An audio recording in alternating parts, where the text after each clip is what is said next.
listening to the WrestleHavoc Podcast on YouTube, where we discuss everything in and outside of the squared circle. We talk all that goes on in the realm of WWE and AEW every week. And now, here's your host, the one that will give you a reality check on pro wrestling, Flamin' Ricky DeReyes. This is the WrestleHavoc Podcast.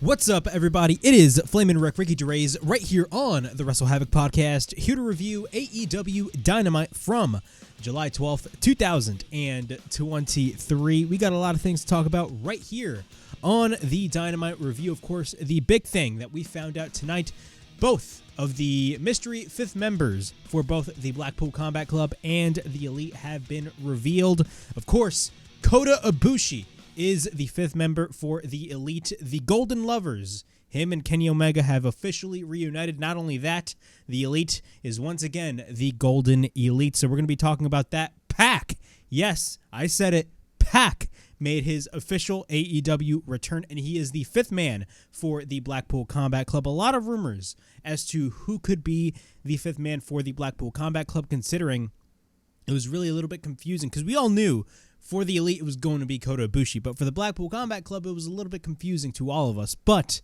PAC is not a bad option, and honestly, PAC is definitely the perfect choice for the fifth man of the Blackpool Combat Club, because, of course, PAC has had history with Kenny Omega dating back to, of course, to the beginning of AEW. So we're going to be talking about that as well. Nick Wayne, yes, Nick Wayne made his official AEW debut going up against Swerve Strickland. We're going to be talking about that. MJF and Adam Cole continue their quote-unquote friendship, and what AEW is doing right here with MJF and Adam Cole, fucking amazing. Absolutely fucking amazing. I absolutely love what they're doing. AEW has struck gold with the chemistry with MJF and Adam Cole, and really, if you think about it, that pop, when MJF hit that body slam on Big Bill, they popped like crazy, and you can tell if a crowd pops for something a wrestler particularly does, you know for a fact the crowd is absolutely invested in what they are doing. So we're going to be talking about the chemistry between MJF and Adam Cole continuing, as of course they are a part of the Blind Eliminator tournament. But before I get on with all this craziness regarding AEW Dynamite, please make sure to like and subscribe to the WrestleHavoc Podcast right here on YouTube, in which we discuss everything in and outside of the squared circle. Make sure to like and subscribe for more content, and as the freaking referee would say, ring that damn bell for more notifications. Of course, if you guys had missed it, the WWE Raw review is up on the channel. I talk about Finn Balor and Damian Priest looking to be on the same page, or are they really on the same page? Of course, I'm talking about that ending on Monday Night Raw and a lot of other things that happened on the show. So if you guys haven't checked out the Raw review, the link will be in the description as well. Of course, episode 21 of the WrestleHavoc Podcast is also up on the channel. I talk about 74,000 plus tickets sold for Wembley Stadium. Of course, AEW All In. It's going to be a absolutely massive show. I talk about that. Plus, Jon Moxley and his take on bleeding in his matches. And I talk about a bunch more on episode 21 of the podcast. If you guys haven't checked out episode 21 of the WrestleHavoc Podcast, the link will be in the description below. All right, let's get into AEW Dynamite. The show kicks off with Chris Jericho taking on Komander. Of course, Chris Jericho, I don't want to say he's in the midst of a crisis, but he's definitely in a weird position right now in AEW. It looks like right now the Jericho Appreciation Society is going to be no more. Thank God in heaven. Considering the fact that I feel like the Jericho Appreciation Society has dragged on way too long, and I felt like the group has started to become a little bit more redundant. And honestly, Jericho, when it comes to the Jericho Appreciation Society, even though I think he does great work, I think right now Jericho can do a lot better besides the Jericho Appreciation Society. So the fact that right now Chris Jericho is doing the whole stuff with Don Callis, it really creates something new for Chris Jericho, and it really gets me invested for what the future holds for Chris Jericho in the future.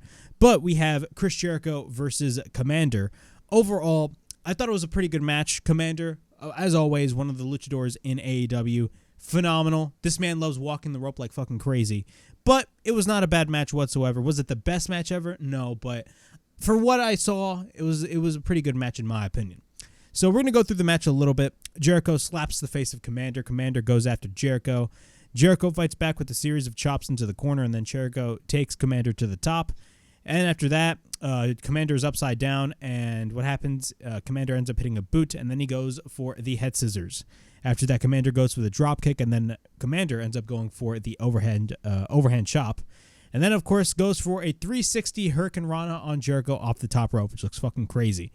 After that, he takes Jericho to the outside. He ends up hitting the tornado on Jericho. After that, Jericho gets sent to the steel steps, and then he goes for the running knee. He then takes Jericho back into the ring, but then Komander goes for a springboard landing into a forearm shot by Chris Jericho. Jericho then goes for a side slam on Komander, and then we get a cover by Jericho stepping on Komander. So one of the old ways he used to pin somebody back in his days in WCW. That was pretty cool. After that, we get a near fall. We get a chop by Jericho followed by a brain buster. We get another cover by Jericho into near fall. Komander then tries to fight back, but then Komander goes for a series of kicks. We then get a roundhouse kick by Jericho. Komander then runs into a hip toss by Jericho, landing him onto the outside. Once we're back from commercial break, Jericho is in control. We get a chop by Jericho, followed by the head scissors by Komander. After that, he gets caught into a powerbomb by Chris Jericho, and then he hits a second powerbomb. After that, he goes for the lion salt, and we get a roll-up by Jericho and a near fall. We then get a roll-up once again by Komander, and then we get a near fall. Komander ends up running into a lariat by Chris Jericho, then goes for the chop, but then Komander hits a boot.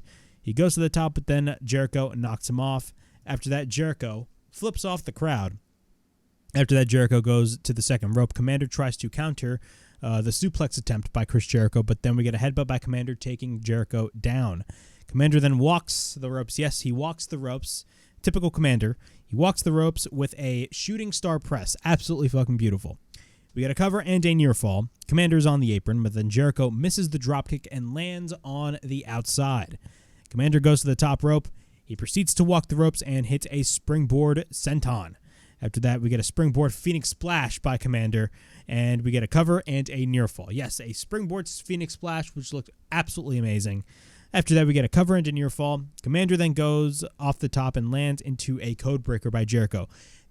That being a not really so good-looking code breaker, to say the least. We get a cover and a near fall. Jericho then tries to go for the Judas effect, but he ends up missing. Then we get a series of super kicks by Komander, but then we get a series of overhand chops by Komander. After that, Komander tries to go for the Dragon Rana, but he gets caught by Jericho. Then Jericho applies, not the walls, he applies the Lion Tamer. And Komander taps out, and Chris Jericho wins the match. Overall, not the best match, but it wasn't really a bad match in my opinion. Komander did everything he did. I thought he looked great. Jericho, as always, looked great. The codebreaker spot was kind of a little off a little bit, but shit happens. It is what it is. But after the match, that was really where the importance kicked in. Don Callis comes in for the second week in a row to confront Chris Jericho. So Don Callis comes in, and he tells Chris Jericho, hell of a match, kid. And he says that's why he's the GOAT, the greatest of all time. Did you see the rating for their segment last week? Everybody is buzzing over the possibility of Chris Jericho joining the Don Callis family. And it got him thinking. 28 years ago, they were a part of a faction. LED by Bad News Allin. Or I should say led. I said LED, my dumbass. Led by Bad News Allin. My notes are shit. And Chris Jericho, of course. He's a little bit nostalgic. And he puts together old footage of him and Don Callis as a tag team. So they actually show old footage with Don Callis with his old long hair, fucking Cyrus the Virus back in the day. If you guys do not recall who Cyrus the Virus is, it's basically Don Callis and ECW representing DNN. For I don't want to say old heads out there because I'm young, and I would watch a little bit of old ECW, and of course in the tail end of their run, Don Callis was Cyrus back in the day. So if you guys do not know who Cyrus is, definitely check him out. He's hilarious. But they show old footage of Don Callis and Chris Jericho as a tag team. Callis says, of course, they are a couple of gods. And Jericho says he does remember this back in 1995. He still has all his hair, and he actually remembers when Bad News Brown was talking to him and made sure that they should stick together. Callis then tells him that they made their separate ways. They didn't keep his promises to Bad News, and he feels like he's up there right now in heaven with a smile on his face with the possibility of Jericho joining the Don Callis family. Let me know when you're ready to join, says Don Callis, because deep down, he would know what Bad News Brown would want his answer to be. And then Don Callis leaves, leaving Jericho really questioning himself and really confused as to whether or not he should join the Don Callis family. Overall thoughts on this segment, I thought this was phenomenal. Again, I think the Jericho Appreciation Society has been overdone it, and really I feel like the group has really passed their limit. They really passed their limit, and honestly, the Jericho Appreciation Society, if you really think about it, is a dead faction, and I'm not really too invested in it. Really, I started to question the Jericho Appreciation Society after the Blackpool Combat Club feud because of the fact that they dragged that feud way too fucking long. That feud started roughly around the spring into the summer all the way to December, which is absolutely fucking crazy. I mean, I get long-term storytelling, but if you're going to drag out a feud that long that people at the end of the day will stop caring about, you got a problem, in my opinion. But it is what it is. I think the Jericho Appreciation Society should be done, and honestly, Jericho moving in this direction is definitely the right direction for Chris Jericho because it gives something for Chris Jericho to do. And honestly, the possibility of him joining Don Callis would be great. Me personally, I really want a solo, not a faction, a solo babyface Chris Jericho run, and just have him have banger matches against a lot of people, because we know even at Chris Jericho's age, Jericho can go. But with the possibilities of him joining Don Callis, I'm not against that as well, because again, it creates a dynamic that we really haven't seen on AEW television before, because if you really think about it, Don Callis and Chris Jericho do have history with one another, and it makes total sense if they were both paired together. So we're going to have to wait and see what happens, but overall, I thought this was great. It really gets me invested to see what's going to be happening the next week regarding Don Callis and Chris Jericho. So let's wait and see what happens, and let's just, let's move on. Let's see what goes on with Chris Jericho, because JAS, that shit's done for. I'm done with that word. Jack Perry, yes. Jungle Boy Jack Perry is backstage in his car. Alex Marvez, of course, knocks the car, and Jack comes out and he says, "This is an unsafe working environment." All of a sudden, Hook shows up, and he goes into the car, and literally what happens is Jungle Boy escapes, and Hook goes through the car and chases away Jungle Boy, but Jungle Boy goes back into the car and runs away. They've been doing this for, honestly, this is the third consecutive week that, AEW has been doing this type of shit. I get Jack Perry being a heel and stuff, but if you're having, Jungle Boy or Jack Perry, whatever you want to call him, since he's now a heel, getting chased away by Hook for the third week in a row, for me, that tells me that you have no direction for Jack Perry. I know he's in a feud with Hook, and I said in previous weeks, hey, it's only not going to only elevate, Jack Perry, but it's also going to elevate Hook. But if you really think about it, if you have Hook and Jack Perry, if you have Hook getting chased, if you have Jack Perry getting chased by Hook for the third straight week in a row, it started to get a little bit over redundant, and you really need to give me something different to really have me invested in what is going on. Because right now, my sense after watching that, I feel like there's no direction whatsoever. And I feel like anybody in AEW really, just in creative, just does not know what to do with this feud. We do not even know when their match is going to be taking place. So that's another question. And also, it kind of makes Jack Perry look a little weak. I get Jack Perry is a heel, and usually heels, run away from baby faces. But still, what makes Jack Perry stand out? I want to see Jack Perry really be, not only just a braggadocious son of a bitch, but I also want him to be a vicious son of a bitch, if you really think about it. Hook, after that, goes to the camera, and then he says, "Keep running, Perry." Okay, great. But still, give me more with Jack Perry. I feel like, AEW has an ability right now. They have a chance to really make Jack Perry stand out as a heel, because if you really think about it, I talked about this weeks ago with Jack Perry's promo. I thought it was great. It got a lot of mixed reactions by the audience. But over time, Jack Perry will get comfortable in the position that he is in. But also, I've also stated it's easier to make people hate you than, make people love you. And Jack Perry right now, I think he's in a better position as a heel. Just give me some direction with Jack Perry and really let Jack Perry go on his own. Don't just put him in backstage segments where he gets chased away by Hook, because at this point, since this is the third week in a row that they've been doing this, I don't know, man. I'm starting to really believe there's really no direction whatsoever. That's just my opinion. Renee Paquette is backstage with Don Callis. Don Callis is on the phone and says he could have a huge announcement for the family, but later tonight, he's going to go out to the ring and he will make a big announcement. Of course, that big announcement is the fifth man at Blood and Guts. And Dom says he isn't a tough guy, but if there's one guy, that is tough, that guy isn't afraid of Kenny Omega. And that being Don Callis himself is also not afraid of Kenny Omega. Also, he will be there alone, and he will be hiding behind, that being Kenny Omega, behind the skirts of the Young Bucks. After that, we got Adam Cole and MJF. Probably one of the best things on the entire show. So, MJF and Adam Cole are at the bar, and they're really trying to communicate and really, bond with one another, because we all know Adam Cole and MJF are completely polar opposites with one another. So they've been taking shots at the bar, and MJF says he hasn't even been, he hasn't been being a team player. And, of course, he talks about how, he asks Adam Cole, where's your shirt? Where's your shirt, bro? And Cole says, I lost the shirt.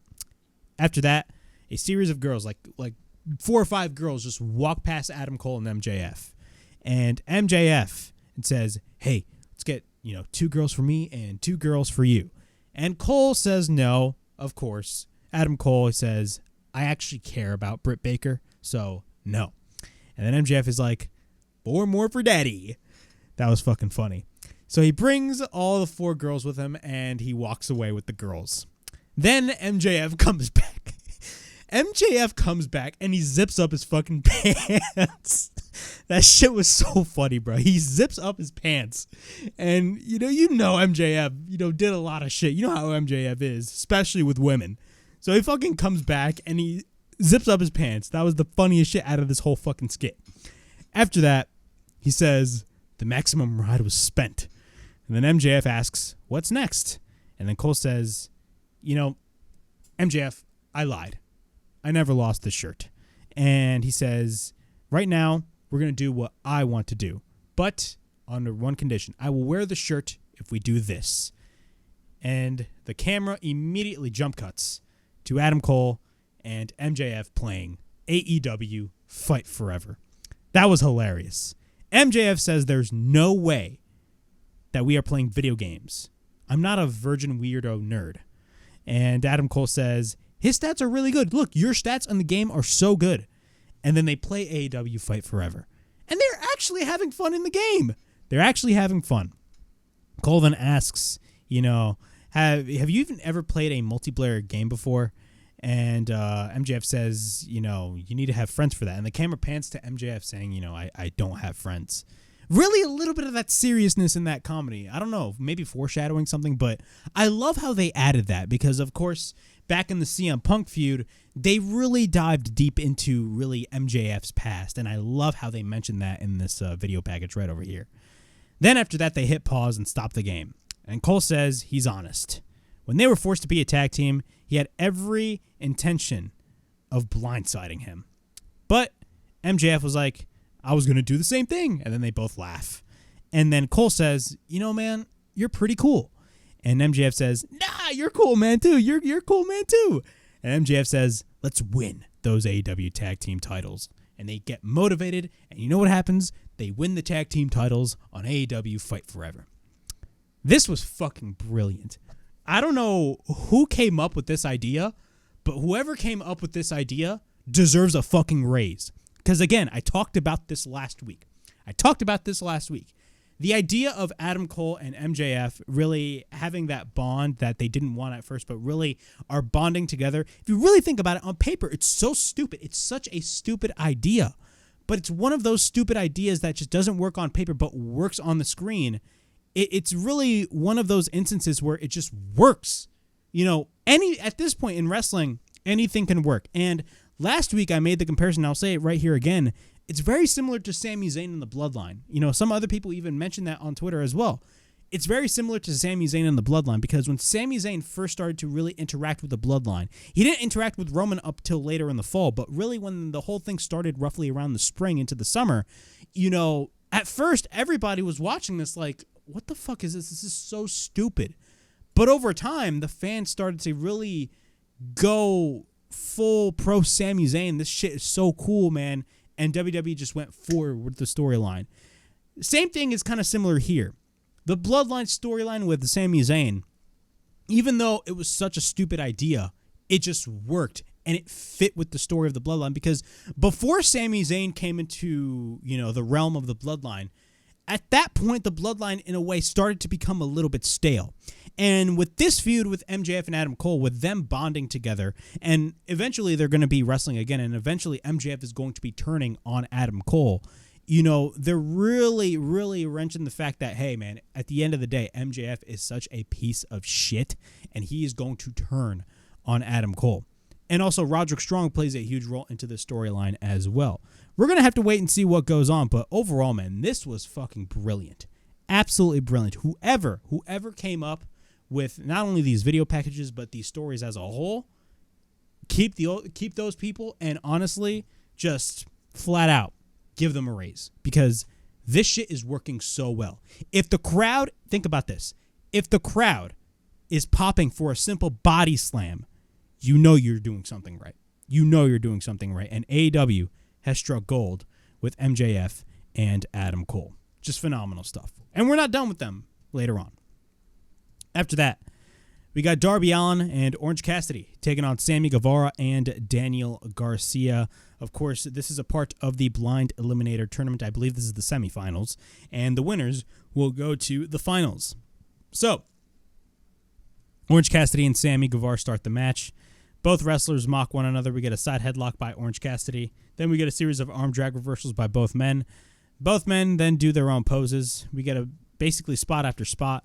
Garcia goes after Orange, taking him out, but Darby blocks him or comes in. He hits a running shotgun dropkick. I'm not really going to go through the whole match. Darby gets caught onto the ropes by Daniel Garcia and Sammy Guevara. Garcia then sends Orange Cassidy to the barricade. At this point, Garcia is the legal man. At this point, he spins Darby Allin around like a rag doll. Sammy is in control over Darby. Darby goes for a submission, and then Garcia goes for a kick on Darby.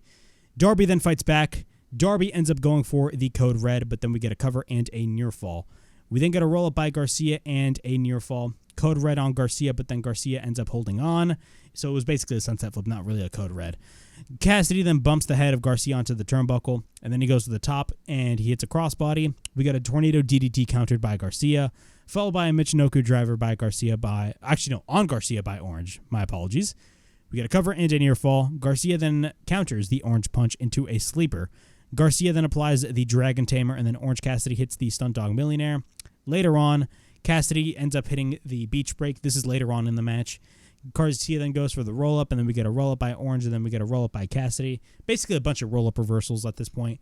We get a kick by Garcia, and then a boot by Orange, but then both Garcia and Orange knock each other down. Darby and Sammy tag in, both fight it out. Both men collide on their heads, but then Garcia plants Orange down on the apron. Darby gets caught with the knee, but then Sammy misses the shooting star press. Garcia then goes for the Dragon Tamer on Orange on the outside. Then Prince Nana comes in. Of course, he is a part of the Mogul Embassy. He tells Garcia to use the skateboard. Darby then tries to take it away, but Swerve Strickland, who later on in the show will be wrestling a debuting Nick Wayne, comes out of nowhere and hits one of the smoothest knee strikes you could ever fucking see. So he just runs immediately out of nowhere and just knees Darby. Sammy picks up Darby. He hits the GTH when we get a cover, and Sammy and Garcia win the match. After that, they move on to the finals, July 29th on Collision. After the match, Sammy shakes the hand of Darby Allin, and that was that. Overall, this wasn't bad. Again, it's actually very interesting. You know, they're going forward with Sammy Guevara and Daniel Garcia, which honestly, it gives something for both men to do now that we know, or most likely we know, the Jericho Appreciation Society is not really going to be a thing now. And honestly, you know, with all the stuff that Sammy's doing and all the stuff that's going on, you know, him becoming a father, it gives something for Sammy Guevara to do. Also, Daniel Garcia as well.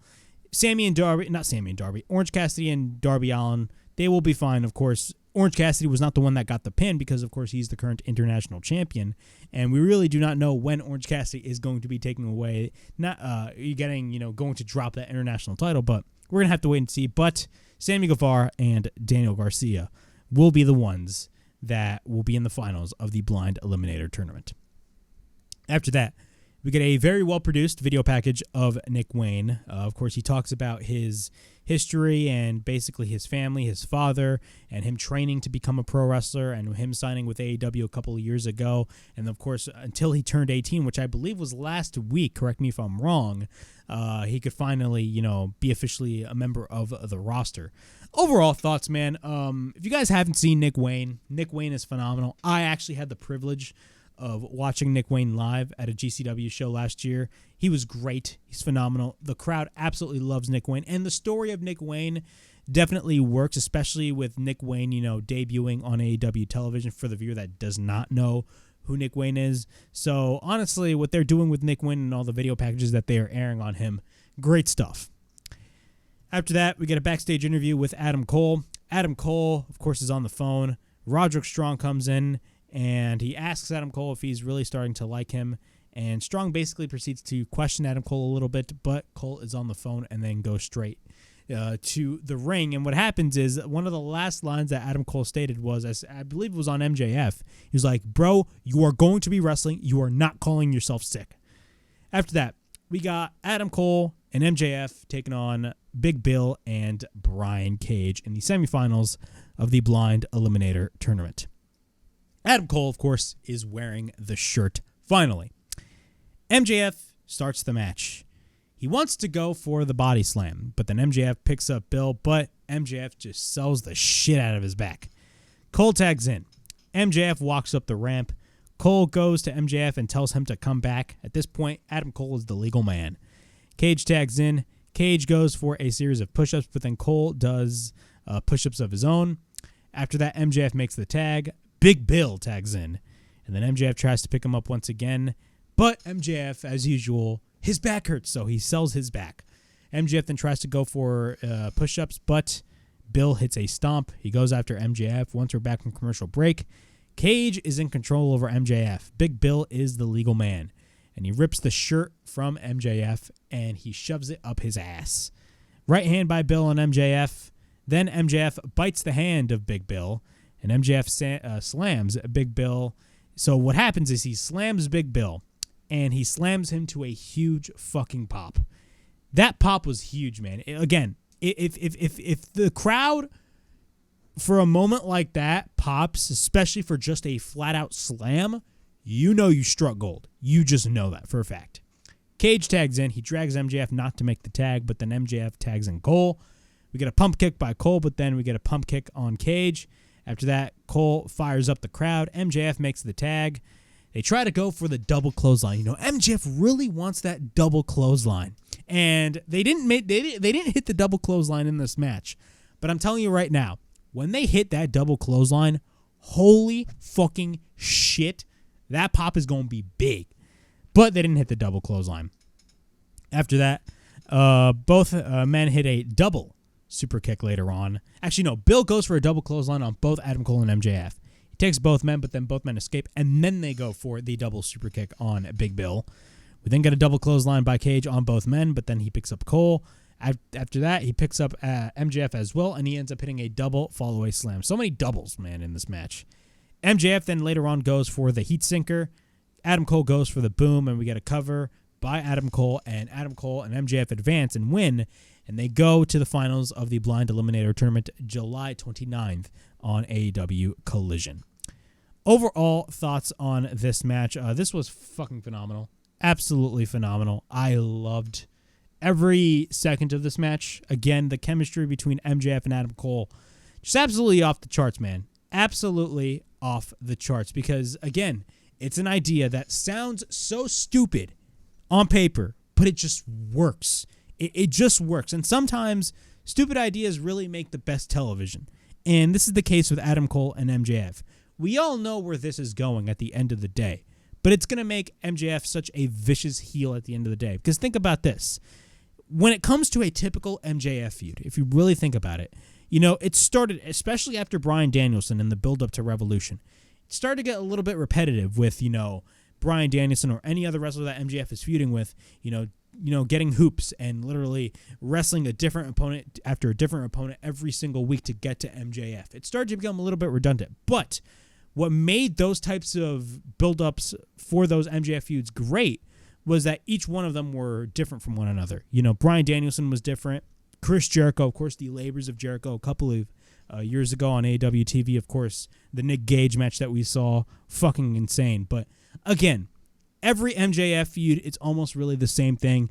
I didn't mind it at first, but now I understand why people do not like it. And this, what they're doing with Adam Cole and MJF, it just screams different and it screams creative. And sometimes that is just all you need. You need to be different. What makes this Adam Cole feud different than, maybe a Bryan Danielson feud or a CM Punk feud or a Chris Jericho feud? Stuff like that. And honestly, AEW has absolutely struck gold. They struck gold with this storyline, and it's only going to escalate even further. And I believe the ratings came out for Dynamite, and I believe MJF and Adam Cole were the highest rated segment of the entire show. So if they are the highest rated segment of the entire show, clearly something is working. Clearly something is working, and it's only going to get better as the weeks go by. We're going to be getting those hilarious video packages. We're going to see Adam Cole really, bond with MJF. And for a second there, you think, oh my God, they are starting to become friends. And what if they actually win the tag team championships, which I doubt they will do? But it also creates an interesting scenario because whoever wins this blind eliminator tournament goes after FTR. I genuinely believe FTR are not going to be the tag team champions during that time because, of course, they are going to be defending their tag team titles this Saturday on Collision in a 2 out of 3 falls match against Jay White and Juice Robinson. Just very interesting developments, but still, they're going to go after the tag team titles. What if they win? What if they don't win? Interesting developments, but nonetheless, I'm absolutely invested in what they are doing. AEW has just done a great job with Adam Cole and MJF. After that, Jake Hager is backstage with Renee Paquette. He goes into Chris Jericho's room. He tells Jericho he tells him that he had a great match. And of course, what was that with Don Callis? And he asks him, are you really considering this? And then Jericho says he knows he was going to come out here and ask him this, but he just doesn't know. Don is making actually good points with the stuff with Bad News Allin. He sees, he just sees a lot. It was great times that he had with Don Callis back in the day. And Jake Hager ends up taking off his hat and says, it was a great moment, but they have history too. 10 years ago, he saved his life in Abu Dhabi. 4 years ago, he brought him into AEW. He left behind an undefeated MMA career because he asked. He's been there since day one, so he deserves to know. He gets it, he gets it. He's Chris Jericho and he has a lot of things going on. But it isn't just his career that is on the line. It is his too. Until he can be straight with him, can't give him 100%. After that, he gives him his hat and leaves. So yeah, it looks like Jake Hager's no longer a part of the JAS and no longer he's going to be using the hat that he absolutely loves. Again, they're splitting up the Jericho Appreciation Society, I see at this point, and honestly, the JAS, again, it's a faction that's just ran its course. It just ran its course, and again, they're doing greater things with Chris Jericho right now. Could Jericho team up with Don Callis? I see it happening, but it may not happen. What if we go for a solo Chris Jericho babyface run? I also see that happening, but again, interesting developments going on AEW Dynamite. After that, we got Ruby Soho versus Sky Blue in the semifinals of the Owen Hart Cup tournament. This was a fine match. We get a slap by Ruby Soho. Later on, Sky goes for a slap. Storm then gets involved on the apron, but then we get a high kick by Sky Blue. Then she ends up hitting a kick on Toni Storm, and then she ends up hitting a kick once again on Ruby Soho. We get a series of back elbows by Ruby Soho, but then Sky plants Ruby face first onto the apron. But without the referee looking, Storm sends Sky Blue onto the steel steps. After that, the referee catches this, and the Outcasts get banned. Ruby is now in control over Sky Blue. She drives her knee onto the steel steps, and then she drives her down onto the floor. Once we're back in commercial break, Sky Blue and Ruby Soho are on the apron. They both go for a series of exchanges, and then Sky Blue hits a kick on Ruby. Then Sky rolls through, but then we get a series of elbow strikes by Ruby. We then get a right hand. Ruby then blocks the kick, and then she ends up hitting the knee. Then Sky goes for the neck breaker. We get a cover into near fall. Sky then escapes the destination unknown. She tries to go for the code blue, but then Ruby hangs on. She wrenches her knee with the single leg Boston Crab, but then Sky makes it to the bottom rope. Sky then drops down Ruby face first onto the mat. Ruby then distracts the referee. We get the no future, and we get a cover, and she wins, and Ruby Soho advances to the finals of the Owen Hart Cup tournament. And now on Rampage, we're going to be getting Athena versus Willow Nightingale in the semifinals, which that match already happened. I just do not know who won that match. But nonetheless, it makes sense for Ruby Soho to get the win, and honestly to win this whole damn tournament to begin with, because she was in the finals of the Owen Hart Cup tournament last year, so it just makes sense for her to win. What are they going to be doing now? We're going to have to wait and see. Regarding the Outcasts, I'm still not really in tune with what they're doing with the Outcasts. I think it's a failed experiment, but that's just me.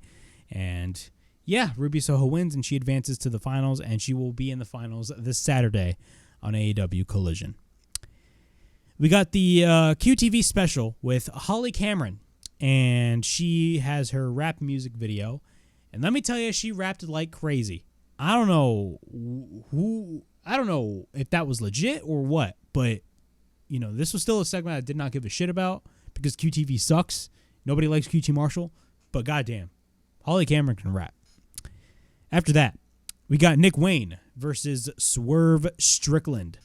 Overall, of course, this was Nick Wayne's debut in AEW. A lot of people were anticipating this match, and overall, I thought Nick Wayne, for his first official, nationally televised match, this was absolutely phenomenal. Nick Wayne came out, of course, with Darby Allin because, of course, he has history with Darby Allin. Darby Allin, I believe, was one of the people that helped him, train to become a pro wrestler, and he's known Darby Allin for years, or I should say Darby Allin has known Nick Wayne for years. So it made sense for him to really come out with Nick Wayne. Also, Swerve Strickland has history with Nick Wayne because they've been wrestling all over the independents. I believe they've been wrestling in the Defy promotion. Correct me if I'm wrong. That's what the footage that they were showing. So they were wrestling in Defy as well. But nonetheless, I thought it was great. Swerve really made Nick Wayne look good in this match. If there is anything that I can show you that this match showed you about Swerve, is that Swerve can make anybody look good. And really that has a lot to do with the fact that he's really comfortable with wrestling Nick Wayne because he's wrestled him before. Nick Wayne as well. Nick Wayne is a tremendous talent. He's phenomenal, and he definitely fits the AEW mold, and I think he's going to do great things in AEW. But Nick Wayne did lose this match. But, of course, you got to make Swerve look strong if you're putting him in this predicament. So, honestly, I'm not really that mad about it. But, honestly, I'm definitely interested to see where the direction of Nick Wayne is going to be going. One thing that I do not want to see happen to Nick Wayne, because we've seen this happen with Action Andretti, is, if you guys do not recall, Action Andretti did shockingly beat Chris Jericho in a match on Dynamite a couple of months ago. And after that, he was in this little thing with the JAS and Ricky Starks, but it really went nowhere. And at the end of the day, really, Action Andretti is not really doing a lot. So I really do not want that to happen to Nick Wayne. But we're going to have to wait and see what happens. I definitely have high hopes for Nick Wayne in AEW. But overall, I thought the match was great. Both lock up. Nick Wayne toys with Swerve Strickland. We get a roll-up by Swerve, and we get a near fall.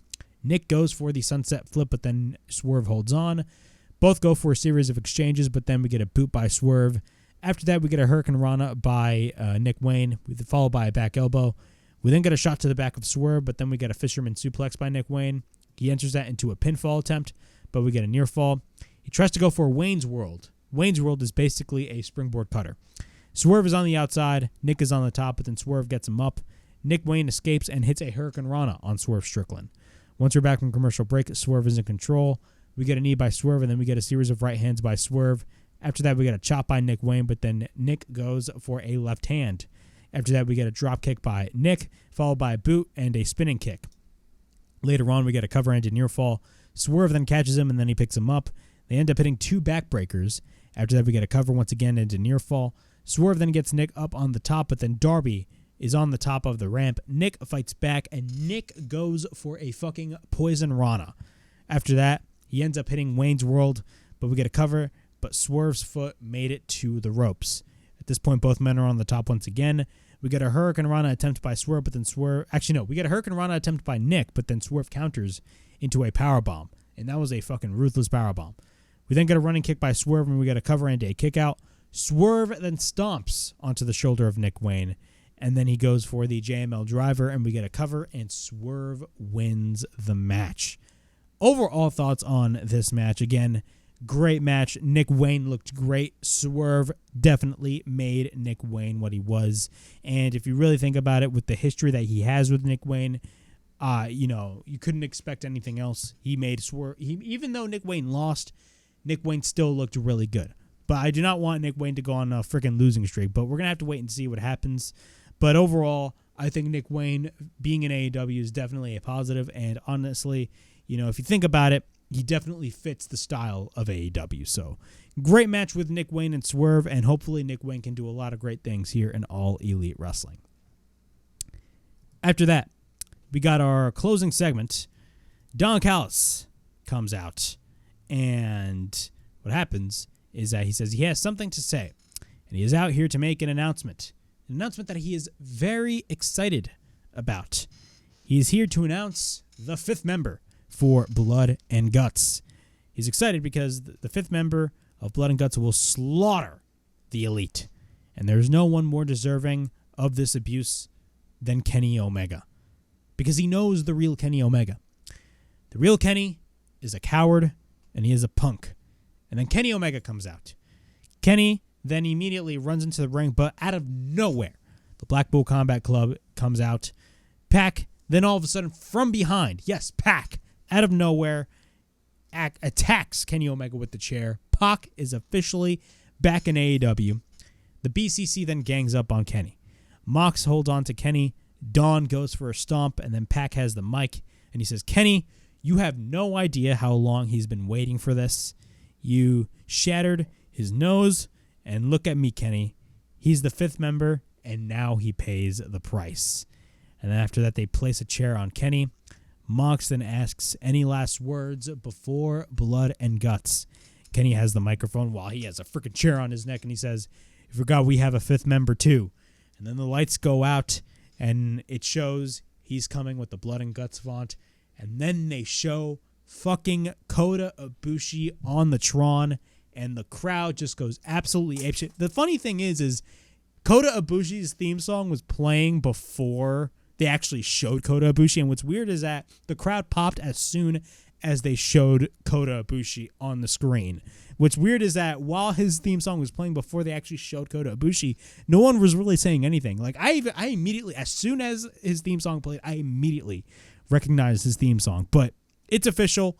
Kota Ibushi is now the 5th man in the Elite for Blood and Guts, and Kota Ibushi, of course, the Golden Elite, the Golden Lovers are reunited once again, and this is nothing but positive, man. This was obviously expected to happen. Everybody knew. It was the worst kept secret in all of wrestling. Everybody knew Kota Ibushi was going to be the 5th member of the Elite. Also, we all knew he was definitely making his way towards AEW, but number one thing we have to take into consideration here is, not consideration, but really take into thought, is Kota Ibushi, he didn't get the All Elite graphic yet. He's not officially signed to AEW, but he is going to be a part of the Blood and Guts match. Maybe he could get the All Elite graphic next week at the Blood and Guts match, but overall, man, Kota Ibushi is finally on his way back towards AEW. Ever since AEW started, Kota Ibushi being a part of the company was a fucking dream. And now he's going to be officially a part of the Blood and Guts match. Bro, Kota Ibushi is going to go crazy. Not to mention the inclusion of PAC. People need to realize, in the lead up towards this segment, everybody knew it was going to be Kota Ibushi for the Elite. But nobody really knew who the 5th member for the Blackpool Combat Club was going to be. There was a report by Fightful that it stated that CM Punk pitched himself to be a part of the Blackpool Combat Club. Even though that would be awesome, creatively, if you think about it, wouldn't make sense, because we all know in the Blood and Guts match, the Elite is going to be getting the win. It would make no sense for the Elite to lose because the Elite lost Anarchy in the Arena. It's only right for them to get their win back on Blood and Guts.